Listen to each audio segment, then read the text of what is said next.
Samsung and anybody that makes that product. Otherwise, it wouldn't be fair. It's unclear what exactly set Trump off. Apple CEO Tim Cook had already vowed to invest $500 billion in new U.S. plants and workers over the next 4 years.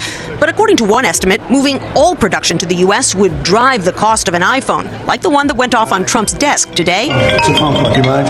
up from $1,000 to $3,500. And that's assuming Apple could find enough U.S. workers with the skills to make them, as Cook explained on 60 Minutes 10 years ago. I mean, you could take every tool and die maker in the United States and probably put them in the room they were currently sitting in.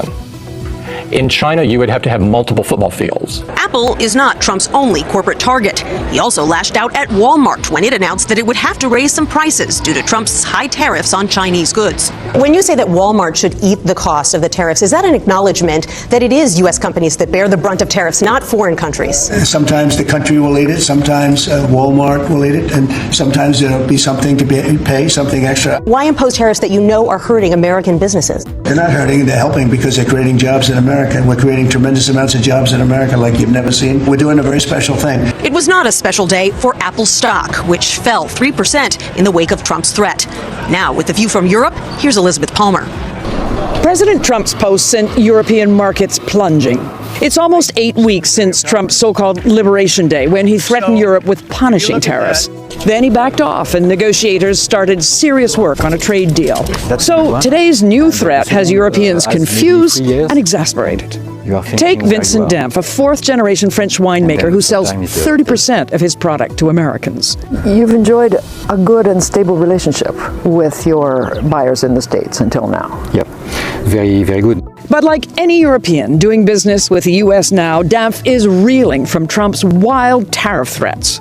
This spring, President Trump kept changing his mind on tariffs on French wine. First, it was going to be a catastrophic 200%. That became 20%. And he finally decided on 10%. Until today, when it's back up to 50.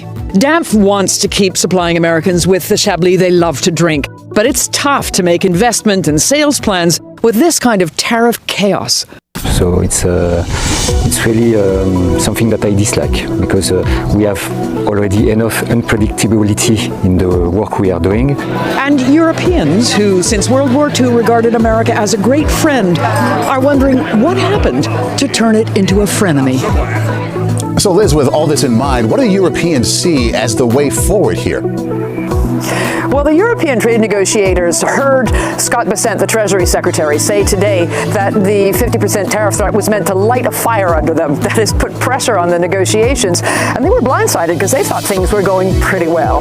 The only way really forward for them is to get back to work next week and talk and deal and hope that President Trump changes his mind before the end of the month. Yeah, so much on the line here. Liz, can you remind us what goods we're talking about here, as people might have not remembered?